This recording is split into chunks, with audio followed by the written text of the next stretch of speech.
Some of the most common questions that we get asked are about ag media and how ag media is changing, especially with, as younger generations take over. And how we kind of address that is it's not that people are consuming less information. People are consuming more information from more sources every day.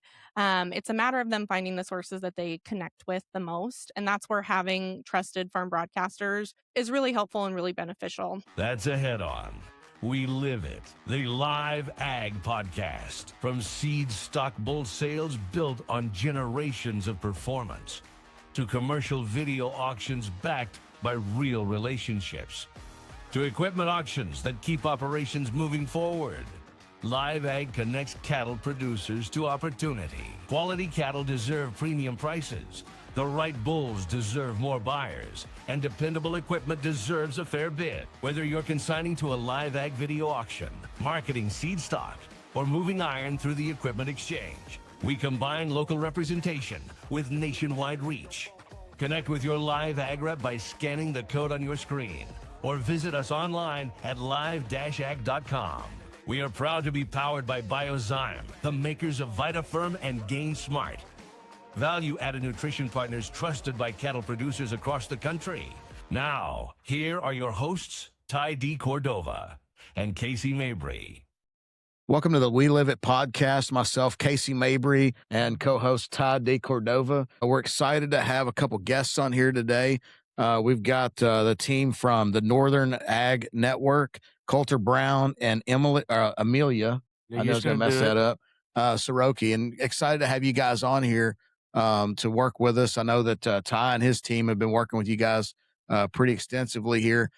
Just to let everybody know who the Northern Ag Network is, that's not necessarily in your region. Let us know who you guys are. Yeah, thanks for having us on. We really appreciate it. Our network is over 50 years old. We cover all of Montana, all of Wyoming, and kind of the western half of North Dakota and South Dakota with daily ag news, weather, and information, primarily via radio. We've got about 60 radio stations in that coverage area. We also have a very active website, social media following. We produce daily videos, and then we also do podcasts as well. The podcast is fairly new, so we're actually looking to you guys to steal some ideas from you of what works well. I don't know if I'd do that or not. We're just winging it. We're just winging it. We just two country boys trying to figure it all out ourselves too, though. But main thing is just don't get no script. Just go off cuff, and that's what we do best, I guess. So that sounds risky. I don't know. We'll see how it works out. Colter, kind of give us a little bit of background of yourself. I mean, where did you come from? How did you end up in the industry? Kind of the things you do there for the network. You bet. Well, I can give you the really short story of how I ended up here at Northern Ag Network. I was born. So it's actually a family company that we've been involved in my whole life. Like Amelia mentioned, the company was started in 1975 by Conrad Burns, who hired my dad, Taylor, in 1979. And so Dad joined up with the company and ended up buying it from Conrad when he got into political office. And so it's been in our family my whole life. Never really intended to come back and be an on-air broadcaster. Actually went to college at Montana State in Bozeman and was actually in banking for a while with Farm Credit, spent 5 years there. But the opportunity came that there was a need here, and I was ready for a change. So now I've been back for 8 or 9 years and just enjoying the ability to help producers and serve folks across Montana, Wyoming, and the Western Dakotas. We should also mention our family has a cow-calf operation in north central Montana. So my older brother, Travis, runs that, and we're free labor whenever he needs it. Just a true meaning of we live it right there. Not only do you help the producers, but yeah, sure. And you do have the voice. I wish I had that voice. Oh, he's way better than we are. I'm telling you right now. Way better than we are. He's way better. So it's just genetics, I guess. I grew up listening to my dad, so probably the number one thing I hear is, "Oh boy, you sound a lot like your dad." So finally, just had to steer into the skid and be like, "I guess there's worse things to sound like." Yeah. So Amelia, how did you kind of end up here? Yeah, so I am a fifth generation Montanan as well. My family ranches probably 80 miles from Colter's family in central Montana. I went to college in Wyoming, also went into banking for a few years, and then the opportunity came up to move back to Montana. I'd been around and heard of Northern Ag my entire life. They were always at State FFA. My mom was in marketing, so we were always like coming to radio stations or she was on TV and I was always going with her. So the opportunity came up at Northern Ag and I jumped at it. I've been here almost a decade now and I'm on the sales and marketing side. So I work with probably about 300 clients, some of them being like bull sales, other ones being big national clients on all of their advertising and marketing. So, did you do the radio broadcasting in FFA? I did not. I did extemp speaking. We Wow. don't Okay. actually have a radio broadcast competition in Montana. So I did prepared speaking in FFA, but I think most all of us on air, actually most people in our company, FFA is where they learn to talk. So that's like the most important thing on a resume when we hire people. Were you an FFA? Yeah. No, that's Ty and I, our conversation, a month ago or something, was his daughters are working on their project for their LDE. Yeah. LDE? Yeah, LDE. Yeah. For next year. And we weren't even talking about business. It was more spending time on getting their project dialed in and bringing other people in. And so Ty and I are like super big supporters from that standpoint. And like you said, I mean, I'm a big believer in hiring people that came out of that program as well. Absolutely. You Yeah, bet. we back the FFA deal a lot, and that's where our future industry is, FFA and 4-H, and we're big supporters of it. And like you said, they can learn a lot on speaking and different and being in public and how to operate, not just locked into their devices or in the house watching TV or nothing. They're at the barns a lot. So we love that part of it. Let's kind of get into a little bit of the markets. Kind of how's the market trend in Montana and up in the northern states, Montana, Wyoming, South Dakota. What are y'all seeing? What are y'all seeing on numbers? What have the fires and the droughts done to y'all in the last couple of years, and what does that look like on y'all's inventory? I mean, and how's that affecting different things? Yeah, well, I suppose from an overall market standpoint, be similar to what you guys are seeing. It's just fantastic, almost as good as it's ever been, or pretty close to it. So that's much appreciated, especially right now where, boy, across, I'd say 80-90% of our region, we're battling drought right now. And, you know, it's spotty. Some areas are better than others, but pretty much everybody is feeling it. And especially in Wyoming, I would say, just drove literally across the state here over the weekend. And boy, there are some really tough pockets. And we've seen a lot of cattle sold already. A lot of yearlings that would have gone to grass and sold later in the summer have already gone. A bunch of pairs across the region. We're more cow-calf pairs than I can remember selling in a season in my career here. And then, of course, the dry cows, we're hitting that market pretty hard. So sure are thankful that these prices are so good, because it's going to be a challenging year. And especially when you couple that with what guys are going to have to pay for feed this year to have the hay and forage to get through the year. I talked to one guy in central Wyoming here, and he said they just stopped feeding hay on Sunday. And that's just how bad it is. And he said, usually we try not to feed any hay through the entire year. So there's some real challenges. And so when you figure our hay production is going to be down because it's dry, because we don't have the irrigation water, and then what is it going to cost to ship that hay in this year with diesel where it is? It's going to be a difficult year. Sure, it'll be profitable, I think, with just the level of markets that we're talking here, but a lot of that money's going to be eaten up. So it's kind of interesting as you talk to producers where you have so much optimism from the market, but gosh, on Friday, there's a lot of challenges, not to mention, you know, the overall market headaches and what are we going to do with New World screwworm now and all the news headlines that affect it. But it's an interesting place, but I do think this cattle market is outstanding. Looks like it's got some staying power. We'll see what the video sales do this summer, but they seem well positioned to potentially set some more records this year. When it comes to selling cattle, performance matters. That's why Biozyme Incorporated and Live Ag have partnered to bring more value to beef producers across the country. Cattle-fed VitaFerm and GainSmart products are backed by proven nutrition programs designed to support reproductive efficiency, feed efficiency, and overall herd performance. And now, through Live Ag's nationwide video auction platform, those nutrition-backed cattle are positioned in front of buyers who recognize the value of a documented premium feeding program. This partnership connects what happens in your pasture with what happens at sale time. Better nutrition, better documentation, increased market exposure. Talk to your Biozyme or your Live Ag rep, or visit your local dealer to learn how VitaFerm and GainSmart, paired with Live Ag marketing, can help your cattle stand out when it matters most.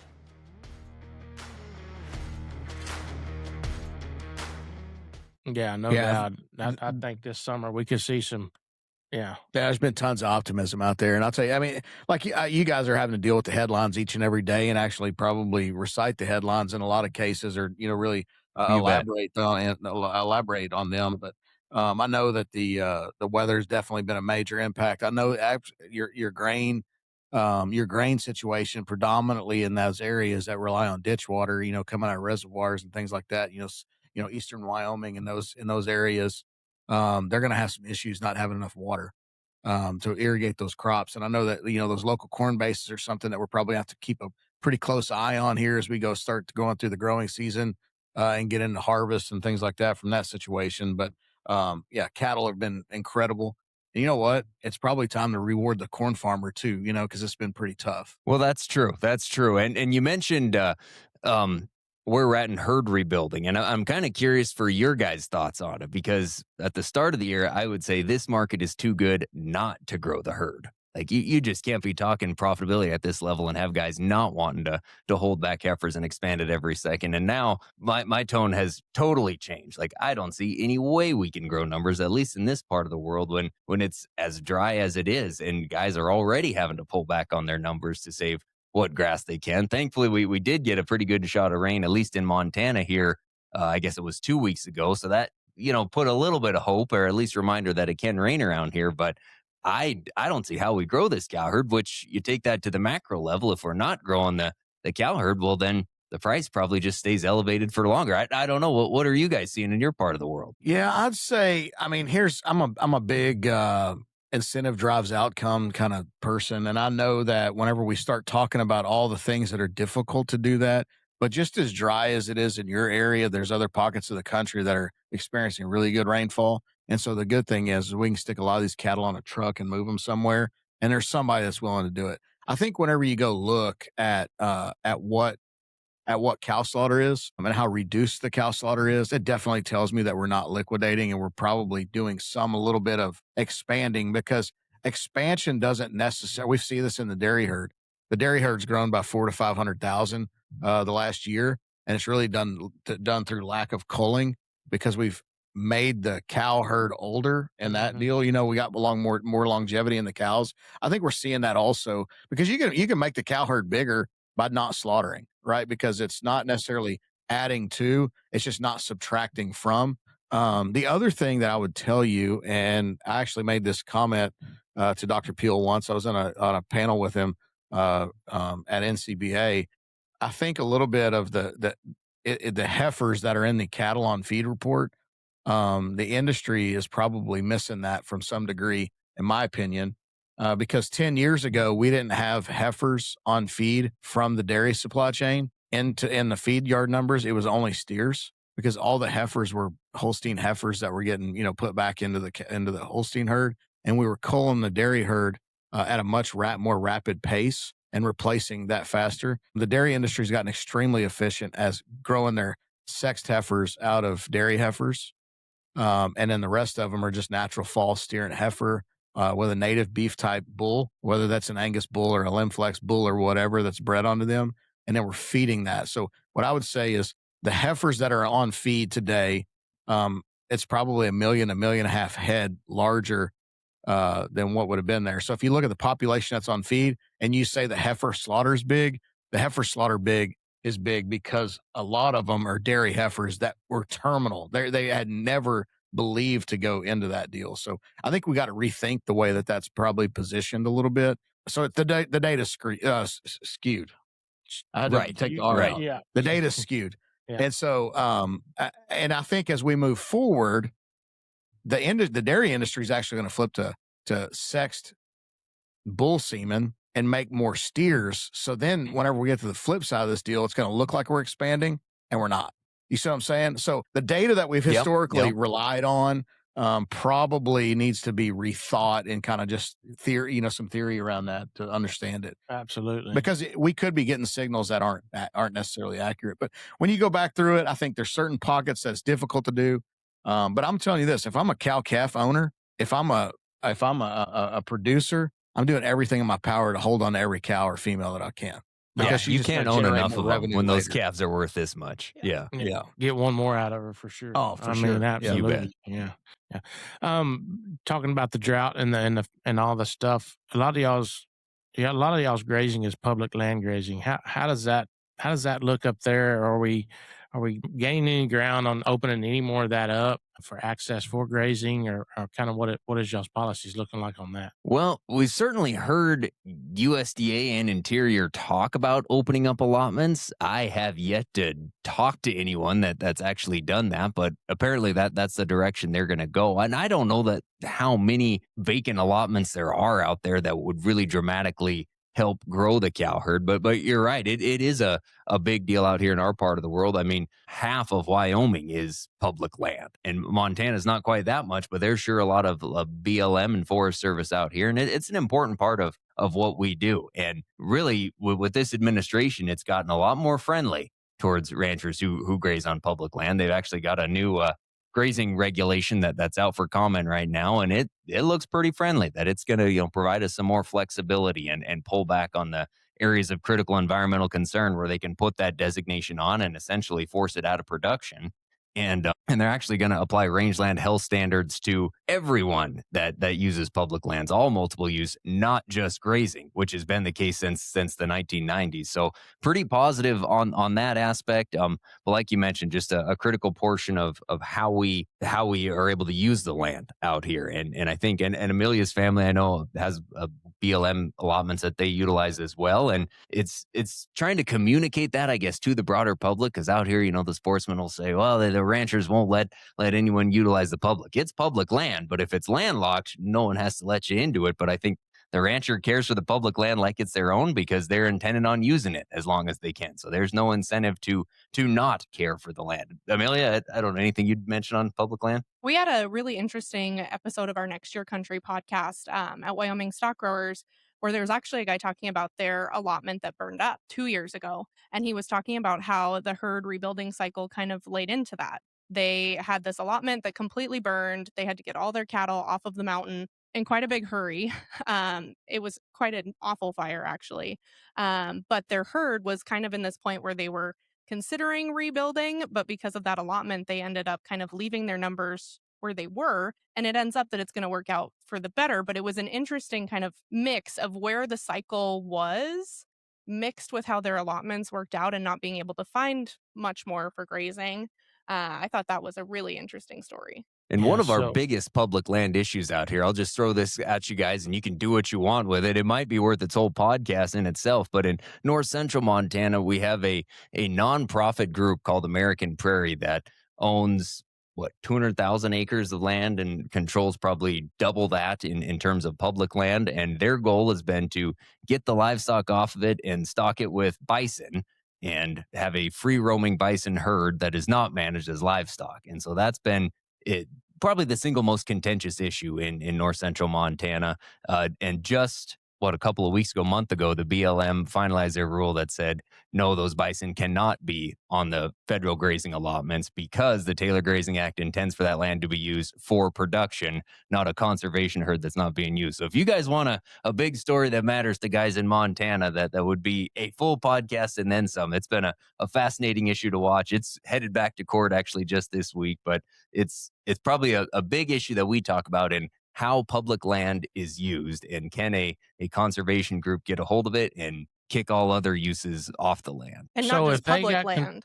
yeah, 'Cause so if it's they have control of those allotments, if they're not allowed to graze said buffalo up there, then do those allotments go back into the public to where people that can graze cattle, are they able to get them, or do they still control those allotments? The allotment is tied to the land, but it creates an interesting idea, and I don't actually know which direction the BLM is going to go with it. Some of that you wouldn't be able to get to it. Like it's public land for sure, but the private ground surrounds it. Surrounds it. And so and in that country, that's the Missouri River breaks. And so you can't get to it from one side, and there ain't that many roads out there. But yeah, it's an interesting standpoint. And the issue isn't that they're bison. It's that they're not managed as livestock. They're managed as wildlife, even though they're an owned animal. the way that they phrase it is they're trying to create the American Serengeti. So they're trying to take out all interior fences and create this wide open range for the buffalo. The other problem that the APR kind of forces, they have endless money and endless pockets, and they are buying out ranches at a staggering rate, where it is absolutely preventing the next generation from buying out ranches that are selling because they can afford to pay 4, 5, 6 times what the land is necessarily worth, if it's in an area that gets them access to some of these allotments or that furthers their map. It's been an ongoing issue probably for almost 2 decades. There's signs all over Montana that say "Save the cowboy, stop the APR." Kind of big Sorry, don't land mean to grab. send us down a rabbit hole, but No, that's kind of the issues we deal with in public lands out in the West. Yeah, and that's what was. I mean, Ty and I don't necessarily deal with that in our day to day life. And I mean, I know you guys have different things, and I mean, you probably sit there and talk about different predators that you have that are impacting maybe the livestock, but you can probably view those groups as predators as well. Because they've got a game board up there and they're playing chess on trying to figure out how to piece that around. And whenever you talked about surrounding the public lands with private land, I mean, it really you don't necessarily think about that, but that's Yeah. I mean, that's something to kind of really, really, really focus on for sure as an industry.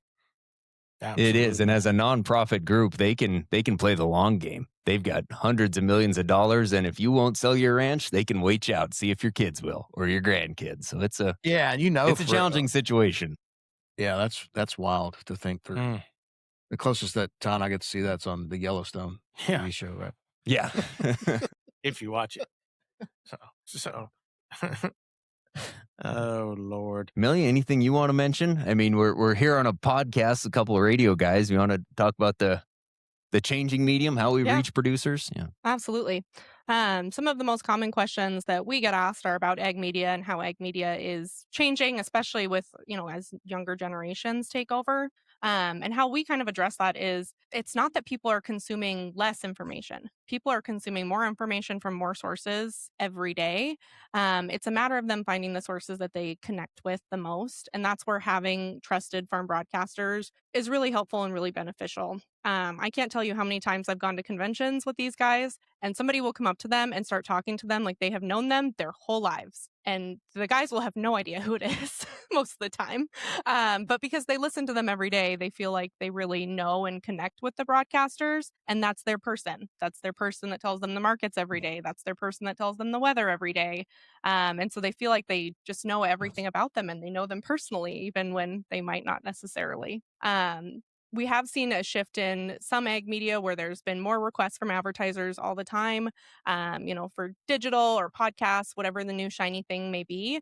I don't know about in your neck of the woods, but up in our region, we still struggle really heavily with internet connectivity and cell phone service. So while those are definitely gaining popularity, I can tell you, like at our ranch, there is one tree on top of one hill where you can get 1 bar of service and there is nothing else. So if I need to send a text, I'm going to that tree, but there is no internet.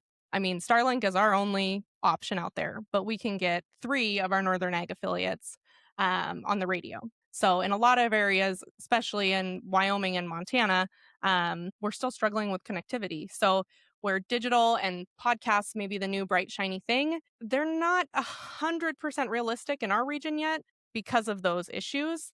I think they will be in the coming years, which is why we've started to do more and more on that front.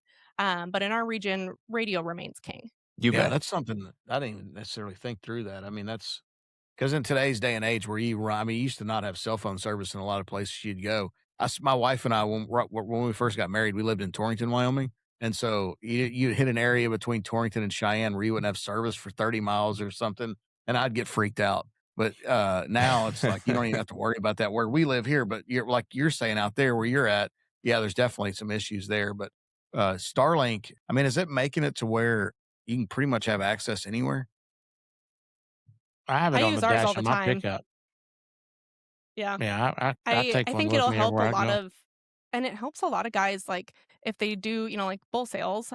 I work with a lot of bull sales, and I know there's a lot of them where, like, "Okay, I haven't been able to do, have video because I don't have internet. I don't have reliable internet at my house." I think Starlink opens up a lot of possibilities in that front. Absolutely, everywhere we go when we're out that way, whoever the person who's working that cell, they'll have a Starlink with them 90% of the time. And normally, even if they do have house internet there, we'll still hook the Starlink up and use it. So Well, and No, it's it's amazing interesting, how much. you talk about not having. Oh, sorry, go ahead. No, you go ahead. You're good. No, I was gonna say, there isn't a lot of service in a lot of places, but more and more producers our age are turning to podcasts because you can download it when you have service, and then as you're riding through heifers or whatever you're doing that day, you can have your earbuds in and listen to podcasts. So it's been kind of fun for us to transition and get into the podcast space a little bit. It's very different from radio, which is actually been a lot of fun for us because our radio programs, they're 3 to 10 minutes long, and so you're limited on your time. You have to be exactly that length, and you got to be very purposeful with your words. But as we record these podcasts, boy, it's a lot of fun. You got all the time in the world you need, time to BS and talk about the weather and whatever else. Like, well, this is kind of a lot of fun. So, and I think it allows our listeners to interact with us a little differently, where we can delve into a story a little more, or we can speculate wildly on what the market's going to do because we got the time to. So it's been fun. Yeah. So our new podcast is called Next Year Country, and the premise of that is we were saying up here that there's always next year. It might not look great this year, but there's always next year. So that's kind of why we went with that title. That's actually a pretty good one, right? Pretty good Thank motto you. to live by. Yeah. Yeah. Even if it's a we great do up year, here. you still got next year, right? Yeah. Yeah. Yep. Well, unfortunately, it feels a little too timely this year as we were interviewing some ranchers last week for it, and they're really counting on next year where it's so dry. Like, ooh, this feels a little too timely. Yeah. Yeah. Well, we appreciate you guys getting on here, and I think it's awesome. And I look forward to things that we could do in the future for sure. You bet. Yeah. Future things and becoming industry partners for sure, and kind of bouncing back and forth on each of the shows or whatever that may look like. We're super excited about it. Something that we started 4 years. 4 years ago, kind of as a way just to support and thank our growers. We started a tour. We call it For the Farmers, and do it during the harvest season, and we'll take, boy, I don't know, 30 or 40, maybe even more people with us to literally just drive out to the fields during harvest. And, we talk to the growers beforehand, of course, and they'll stop the combine, get out and just, meet people. And some of them are directly connected to ag, and they see them all the time, like they're, local equipment dealers. But some of the companies, the people that'll join us, yeah, they know ag's important, but they're not on a farm that much. So to be able to, look a grower straight in the eye and thank them for what they do, we got a big old goodie bag for them. Depend on the grower. It may involve a case of beer too that they can, save for later. But there's been some when they were rained out and we just, tore into the case right there as well. But it's been just a great chance to elevate what our growers do. And of course, we take our radio programs out in the field. That actually starts with our statewide talk show, Voices of Montana. So we'll start in town, obviously, where we got service before we do that. But it's been a really cool opportunity that has just grown and grown, probably because Amelia sells it so well that people want to be a part of this. But it's been a great opportunity, and especially in a year like this with the challenges that we face, to remind people the role that ag plays in their daily lives. I mean, it would amaze you, even in a place like Montana, as rural as we are, how disconnected people get from ag so fast. So it's been a great opportunity for us. We'll be doing it again this year. We'll be in northern Montana, in the Golden Triangle of Great Falls and Conrad, and then we'll be northeast Montana as well in Culbertson. So Yeah, it's been a really fun tour, and we've done it, like Colter said, this will be our 4th year, but it is probably one of the most positive days you'll ever have. We always end it with kind of a social happy hour at a local bar, and at the end of the day, you just feel like so good. You thank these people, and every year we have somebody on the tour who says, "No one's ever told me thank you before. No one's ever done anything like this." So you have these farmers who feel, underappreciated and undervalued, getting lunch and beer in the field, and they just feel really dang good about themselves. And in turn, I think all the sponsors have really loved it. It's grown a ton, and it ties in really well to one of our other initiatives called Beyond the Weather. Beyond the Weather was a program we started in 2021 with the Montana Department of Ag that is about mental health and ag. Ag has has the highest suicide rate per occupation. Montana is also always in the top 5 for suicide. So this initiative was started to kind of destigmatize mental health and ag and become a topic that people are more comfortable speaking about. There's also free counseling access for ag producers that has went along with it. And the program was so successful in Montana that we actually ended up launching it in Wyoming as well. It's won several national awards. It has been incredible to hear stories from people We had one guy who is this older, he's probably 70, gruff guy, really tough, who just said, like, I don't know if I can really talk about mental health. I don't know. And we ended up getting him to do kind of a video interview with us, testimonial kind of interview. And since then, he has people that call him all the time, like once a month, and will just open up to him because if he's willing to talk about it, they should be able to talk about it too. Right. So it's been really really great. We call it Beyond the Weather because the first thing we talk about with everyone is the weather, and a lot of times we don't get far beyond that. So it's hopefully it will keep going for many many years, but there's lots of really sweet and sad also stories that go with it. Wow, you guys are doing a lot of great stuff there. From, Mhm. I mean, talking about stuff that's immediate, like the market stuff, to real. I mean, that's pretty encompassing, right? To Absolutely. thank people, and then also try to focus on helping people. Whether that's like I said, there's lots of Whether things that's there a that's hug and a amazing. thank you, or a pick Yeah. up a phone call and talk through some tough times, and that's pretty good. Great program you are doing there. Thank you. Great program. So, thank y'all. We want to thank y'all for being on with us today. Appreciate your time. If we can do anything, just let us know. Um, Ag Network. How can they look you up? His website. How do they find the podcast? You want to give plugs there You real bet. quick? Yeah. Thanks for the opportunity. So you can find most of our information on our website. That's northernag.net. Follow us on Facebook, Instagram, Northern Ag Network. And the podcast is titled Next Year Country. So give it a listen. We're actually going to be producing our next one this afternoon. So it's a lot of fun to be able to produce that. And appreciate you guys for having us on. I'll have to get your contact information and maybe have you on the network a little bit. Love to share some of those market insights or how the next live ag video sale goes. You bet. You bet. We appreciate y'all. We want to thank everybody out there in social media land watching the podcast. Like always, be sure to submit your questions to Casey. That's Casey Mabry, not Ty. He loves to answer questions. You can send them to Katie at live-ag, or you can just comment in the podcast session. So we will have links up for Ag Network also, just to click to get to their site and to look around there too. If you have any wants or want to come on or want to sponsorship or anything like that, just Katie at live-ag.com. And then, like always, God bless.